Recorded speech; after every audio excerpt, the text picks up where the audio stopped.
اب ہم شروع کرتے ہیں یونس علیہ السلام کا قصہ۔ یونس علیہ السلام ایک عظیم اور کریم نبی تھے۔ ان کا قصہ قرآن کریم میں ایک انوکھا قصہ ہے۔ آپ کے والد کا نام متا تھا اور آپ سیدنا ابراہیم علیہ السلام کی نسل سے تھے۔ آپ کا ایک نام ذُنُّون بھی ہے، یعنی مچھلی والے۔ ان-نون کا مطلب ہے مچھلی۔ اسی طرح آپ کو صاحب الحوت بھی کہا جاتا ہے۔ اللہ تعالیٰ نے آپ کو ان سب ناموں سے پکارا ہے۔ آپ کو ایک عظیم بستی کی طرف مبعوث کیا گیا۔ اس بستی کا نام نینوا تھا۔ یہ عراق کے شمال میں واقع تھی، موصل کے بالمقابل تھی۔ ان دونوں کے درمیان دریائے دجلہ واقع تھا۔ موصل دریائے دجلہ کے کنارے واقع تھا، جبکہ اس کے بالکل سامنے نینوا کی بستی تھی۔ امام ابن کثیر رحمت اللہ علیہ نے نینوا کے بارے میں اور ان آثار و باقیات کے بارے میں لکھا ہے جو ان کے زمانے میں موجود تھیں۔ وہاں کچھ بت تھے جو اوندھے منہ گرے پڑے تھے۔ اللہ تبارک و تعالی نے یونس علیہ السلام کو نینوا کی طرف رسول بنا کر بھیجا۔ سورۃ الصافات آیت 139 میں ہے، اور بے شک یونس رسولوں میں سے تھے۔ آگے اللہ آیت 147 میں فرماتے ہیں، اور ہم نے اسے 1,00,000 بلکہ اور زیادہ آدمیوں کی طرف بھیجا۔ یعنی ان کی تعداد 1,00,000 سے زیادہ تھی۔ رہا یہ سوال کہ لاکھ سے کتنے زیادہ تھے، اکثر علماء کرام نے وضاحت کی ہے کہ وہ 1,00,000 سے قریباً 20,000 زیادہ تھے۔ اس طرح بستی والوں کی تعداد 1,20,000 تھی، اور یہ سب کے سب کفر پر تھے۔ یونس علیہ السلام انہیں سال ہر سال دعوت دیتے رہے، لیکن وہ اپنے کفر ہی پر ڈٹے رہے۔ پھر انہوں نے سیدنا یونس علیہ السلام پر ظلم و جبر شروع کر دیا، انہیں دھمکیاں دیں، مصائب و آلام سے دوچار کیا۔ مطلب یہ کہ جس طرح دوسرے انبیاء کرام کے ساتھ کیا گیا، ان کے ساتھ بھی وہی سلوک ہوا۔ آخر آپ نے اپنی قوم کو اللہ کے عذاب سے آگاہ کرتے ہوئے اعلان فرما دیا کہ فلاں دن تم پر عذاب آ جائے گا۔ پھر خود غصے کی حالت میں اس بستی سے نکل گئے، جبکہ اللہ تعالیٰ نے انہیں متعین دن کی مہلت دینے کی اجازت تو دی تھی، لیکن اس بستی سے نکل جانے کا حکم نہیں دیا تھا۔ جب آپ نے انہیں یہ مہلت سنائی تو خود غصے کی حالت میں بستی سے نکل گئے۔ سورہ انبیاء آیت 87 میں اللہ تعالیٰ فرماتے ہیں، مچھلی والے کو یاد کرو جبکہ وہ غصے سے چل دیا اور خیال کیا کہ ہم اسے نہ پکڑ سکیں گے۔ اس آیت کی تفسیر میں امام رازی رحمہ اللہ لکھتے ہیں، جس نے یہ گمان کیا کہ اللہ تعالیٰ اسے پکڑنے کی قدرت نہیں رکھتا، وہ آدمی کافر ہے۔ سیدنا امیر معاویہ رضی اللہ عنہ سے روایت ہے، انہوں نے سیدنا ابن عباس رضی اللہ عنہما سے کہا، آج رات قرآن کریم کی چند آیات کے معانی میں الجھ کر رہ گیا ہوں۔ مجھے کوئی راستہ سجھائی نہیں دے رہا کہ اس الجھن سے کس طرح نکلوں۔ مجھے بس آپ ایسے نظر آتے ہیں جو ان آیات کا مطلب بتا سکتے ہیں۔ کم از کم میں ان آیات کی تفسیر اور تعبیر نہیں سمجھ سکا۔ ابن عباس رضی اللہ عنہما نے پوچھا، وہ کون سی آیات ہیں؟ سیدنا امیر معاویہ رضی اللہ عنہ کہنے لگے، یونس علیہ السلام کا یہ خیال کرنا کہ اللہ تعالیٰ ان پر قدرت نہیں رکھتے۔ یہ سن کر سیدنا ابن عباس رضی اللہ عنہما نے فرمایا، اس سے مراد یہ نہیں۔ یہ لفظ قدر یہاں تنگی کے معنی میں آیا ہے، قدرت اور طاقت رکھنے کے معنی میں نہیں۔ اللہ تعالیٰ نے قدر بمعنی تنگی اور قدر بمعنی قدرت دونوں کا استعمال کیا ہے۔ تنگی کے معنی کی مثال سورۃ الطلاق آیت نمبر 7 میں ہے، اور جس پر اس کے رزق کی تنگی کی گئی ہو، اسے چاہیے کہ جو کچھ اللہ تعالیٰ نے اسے دے رکھا ہے اسی میں سے اپنی حیثیت کے مطابق دے۔ تو اس آیت میں بھی یہی معنی مراد ہے کہ انہوں نے گمان کر لیا ہم ان پر تنگی نہیں کریں گے، یعنی ان کا خیال یہ تھا کہ اگرچہ وہ اللہ تعالیٰ کی اجازت کے بغیر نکل کھڑے ہوئے ہیں، پھر بھی اللہ ان پر تنگی نہیں کریں گے، کیونکہ وہ اللہ کے ایک معزز نبی اور رسول ہیں، اور ان کی قوم کے لوگ اللہ کی گرفت اور اس کے عذاب کے مستحق ہیں۔ انہی پر اللہ کا عذاب نازل ہونے والا ہے۔ اس عذاب کی خبر انہیں پہلے ہی سنا دی گئی ہے اور مہلت دے دی گئی ہے، مگر وہ خود اگرچہ اللہ کی اجازت کے بغیر ہی چلے آئے ہیں، پھر بھی انہیں سرزنش نہیں کی جائے گی اور وہ کسی گرفت میں نہیں آئیں گے۔ اللہ تعالیٰ ان کے لیے کوئی تنگی نہیں فرمائیں گے۔ اللہ تعالیٰ سورۃ الانبیاء آیت 87 میں فرماتے ہیں، اس نے خیال کیا کہ ہم اسے پکڑ نہیں سکیں گے۔ مطلب یہ کہ ہم انہیں کوئی سزا نہیں کریں گے اور ان پر کسی طرح کی تنگی نہیں کریں گے، اور وہ سمندر کی طرف چل دیے۔ انہی دنوں میں عذاب الہی کی کچھ علامات نینوا بستی پر ظاہر ہونا شروع ہو گئیں۔ ایک بہت بڑا سیاہ بادل ان کی طرف بڑھنے لگا۔ اس بادل میں آگ کے شعلے دکھائی دینے لگے۔ ان لوگوں نے یہ بادل ان متعین دنوں میں سے پہلے ہی دن دیکھ لیا۔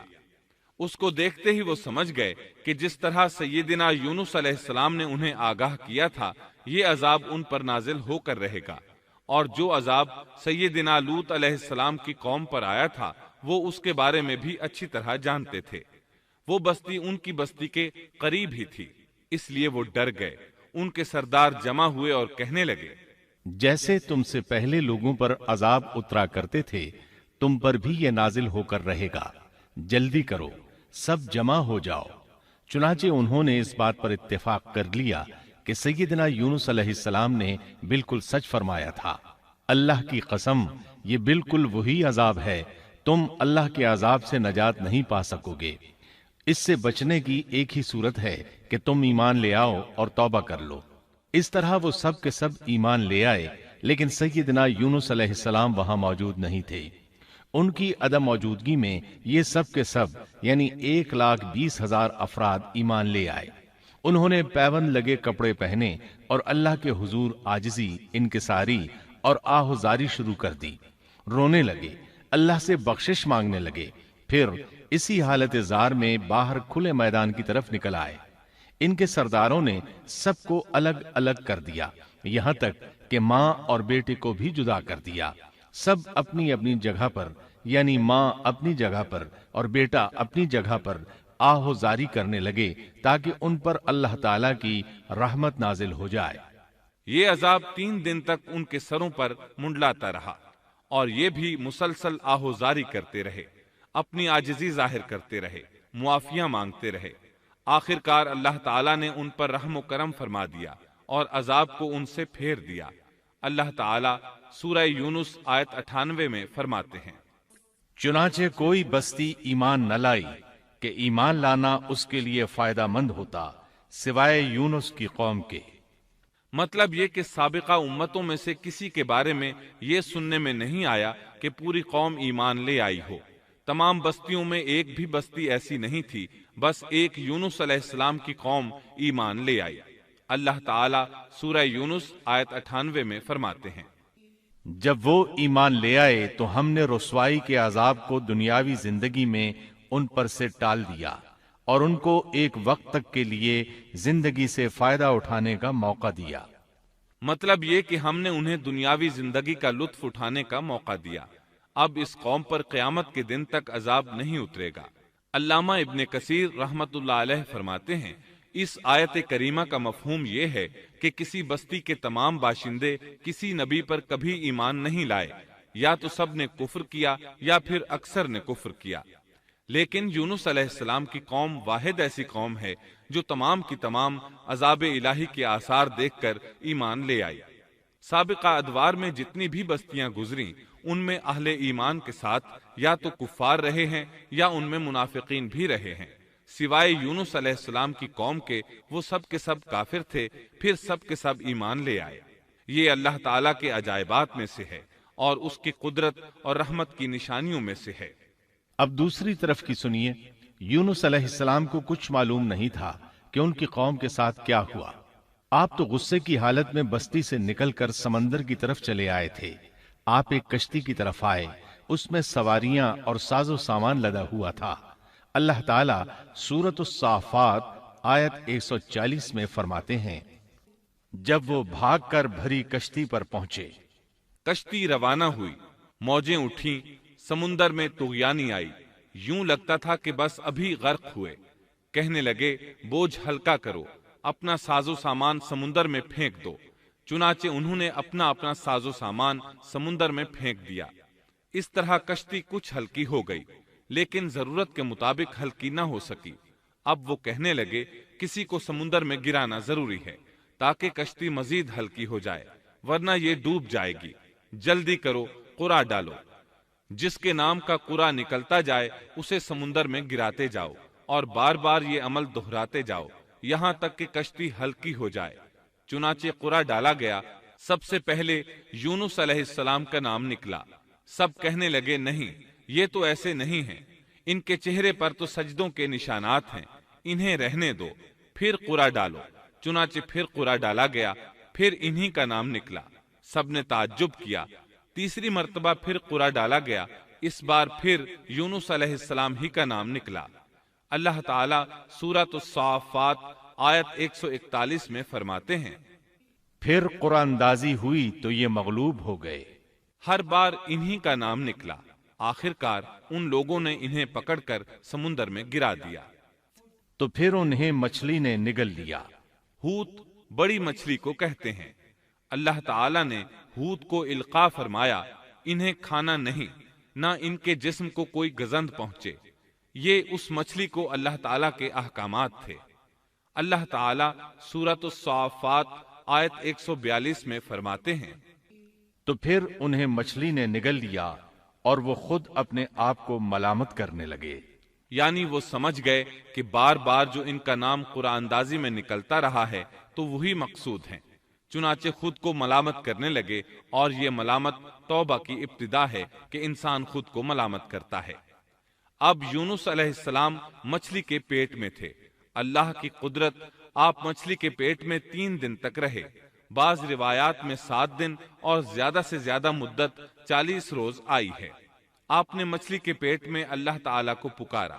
اللہ سورۃ الانبیاء آیت 87 میں فرماتے ہیں، آخر کار وہ اندھیروں کے اندر سے پکار اٹھے۔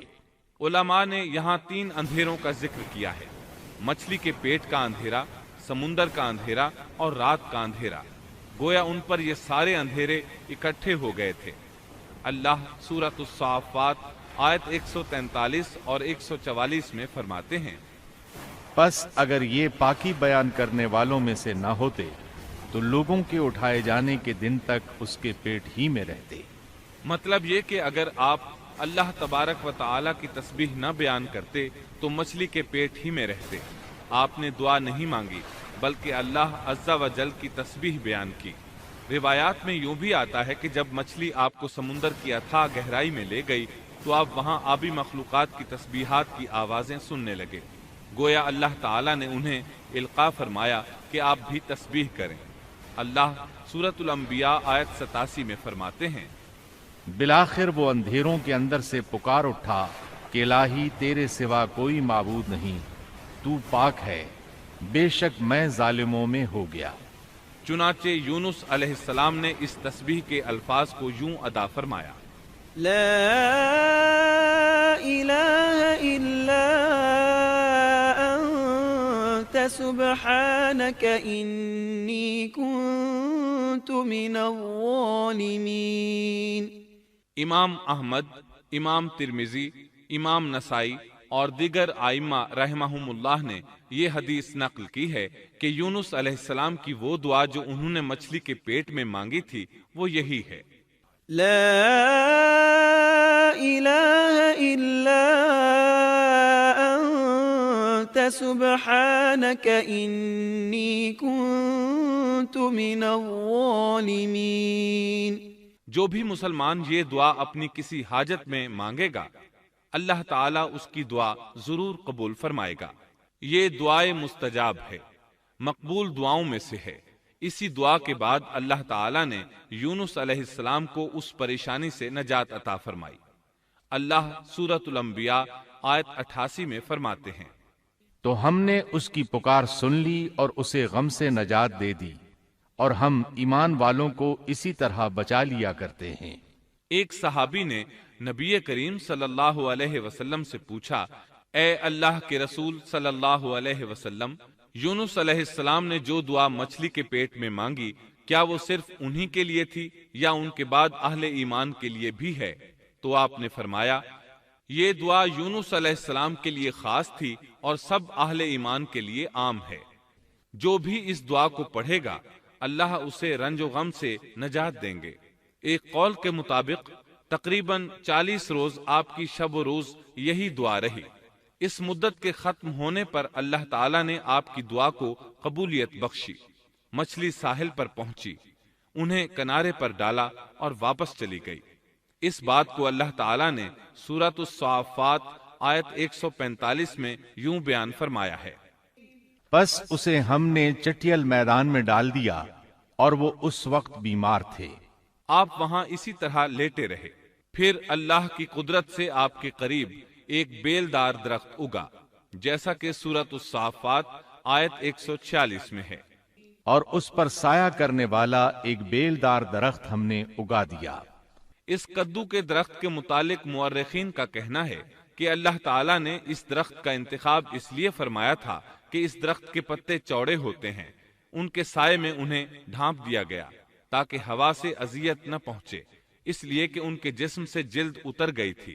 پھر اس درخت سے خوشکن خوشبو بھی آتی تھی، اس خوشبو نے انہیں فرحت بخشی۔ پھر کدو کی خوشبو میں ایک خصوصیت یہ تھی کہ حشرات الارض کو دور رکھتی ہے۔ اللہ تعالیٰ نے انہی خصوصیات کی وجہ سے اس بیلدار درخت کا انتخاب فرمایا تھا تاکہ آپ ہر طرح کی تکلیف سے محفوظ رہیں۔ یہ ہے اللہ کی قدرت، سبحان اللہ۔ اسی طرح مفسرین یہ بھی کہتے ہیں کہ اللہ تعالیٰ نے ان کے پاس ایک پہاڑی بکری بھیج دی، وہ آپ کے قریب آتی اور آپ کے سر کے اوپر اپنی ٹانگیں پھیلائے کھڑی ہو جاتی۔ اس طرح اس کے تھن آپ کے منہ میں چلے آتے اور آپ ان سے خواہش کے مطابق دودھ پیتے۔ یہ تھا آپ کا کھانا اور پینا۔ رفتہ رفتہ آپ کی حالت بہتر ہو گئی، توانا اور تندرست ہو گئے، پھر آپ اٹھنے کے قابل ہو گئے، اور یہ سب اللہ تعالیٰ کی مہربانی سے ہوا۔ جب آپ کی صحت لوٹ آئی تو اللہ تعالیٰ نے آپ کو پھر آپ کی قوم کی طرف بھیجا، جیسا کہ سورۃ الصافات آیت 148 میں ہے، اور ہم نے اسے 1,00,000 بلکہ اور زیادہ آدمیوں کی طرف بھیجا، پس وہ ایمان لے آئے اور ہم نے انہیں ایک زمانے تک عیش و عشرت دی۔